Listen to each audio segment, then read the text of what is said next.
தமிழக வெற்றி கழகத்தினுடைய தலைவர் மாண்புமிகு தமிழ்நாடு முதலமைச்சர் ஜோசப் விஜய் அவர்களுடைய அழைப்பின் பேரில் அந்த ஆட்சி அமைவதற்கு யாரெல்லாம் ஆதரவு தெரிவித்தார்களோ அந்த கட்சிகளை எல்லாம் அழைத்து ஒரு கலந்துரையாடல் நிகழ்ச்சி போல இந்த நிகழ்ச்சி ஏற்பாடு செய்யப்பட்டது.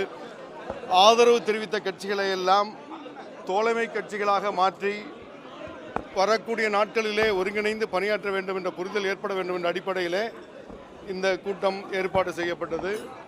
கூட்டத்திலே ஒவ்வொரு கட்சியுடைய தலைவர்களும் கருத்து சொல்ல வாய்ப்பு அளிக்கப்பட்டது.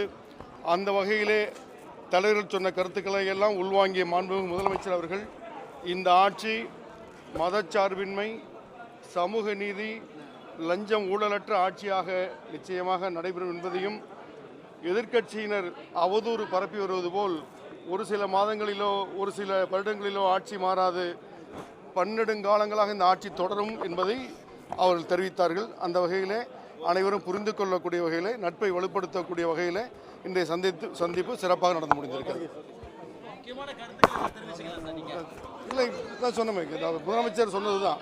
இந்த ஆட்சியை பொறுத்த வரைக்கும் மதச்சார்பின்மை கொள்கையில், சமூக நீதி கொள்கையில், லஞ்சம் ஊழல் இல்லாத ஆட்சியை திடமான முறையில் அளிக்க வேண்டிய அடிப்படையில் அவர் உறுதிபட தன்னுடைய வாக்குறுதி தெரிவித்திருக்கிறார்.